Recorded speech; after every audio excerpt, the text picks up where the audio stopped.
Ketegangan perdagangan antara China dan Uni Eropa atau UA terus menguat. Selasa 8 Oktober 2024, China menyebut akan mengambil tindakan anti-dumping sementara terhadap produk alkohol brandy asal UA.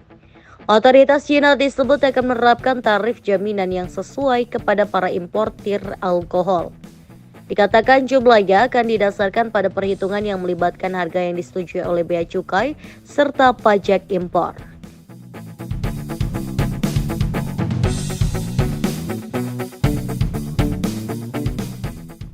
Kementerian tersebut juga merilis daftar yang merinci tarif yang diharapkan dibayarkan setiap perusahaan, mulai dari 30,6% untuk Cognac Martell hingga 39% untuk Just Hennessy dan 38,1% untuk Remy Martin.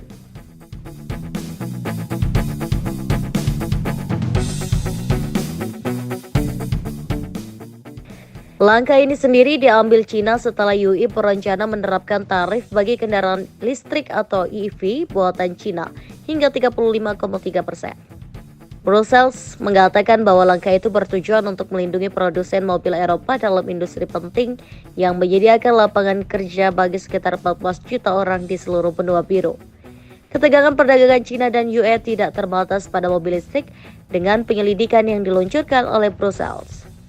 UI juga telah menargetkan subsidi China untuk panel surya dan turbin angin. Atas situasi ini, produsen Cognac Prancis, mewakili porsi yang besar dalam produksi brand di Eropa, mengatakan bahwa mereka sedang dikorbankan.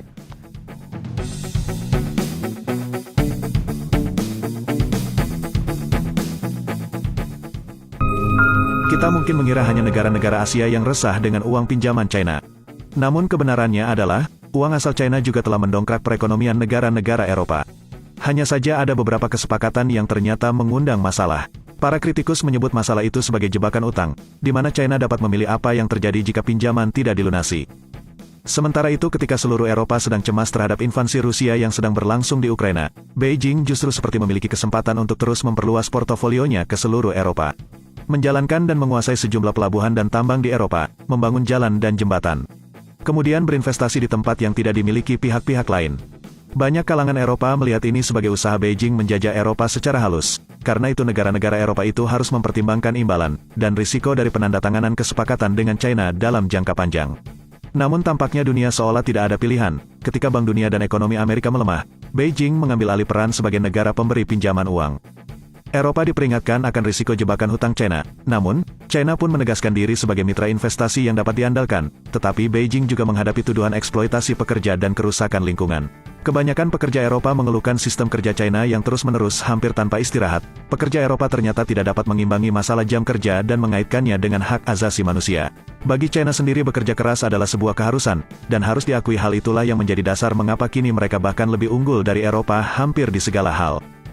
Keluhan ini disampaikan oleh pekerja-pekerja Yunani di Pelabuhan Pireus dekat ibu kota Yunani, Athena. Pemerintah Yunani seperti tidak berdaya menghadapi situasi ini. Memang tidak diragukan bahwa investasi dari Beijing telah mendorong kebangkitan di pelabuhan itu sejak pemerintah Yunani terpaksa menjualnya beserta aset-aset publik lainnya, setelah negara itu dihantam krisis ekonomi pada 2008. Beijing seperti biasa memberikan kompensasi terhadap insiden yang tidak jarang membuat pekerja kehilangan nyawa.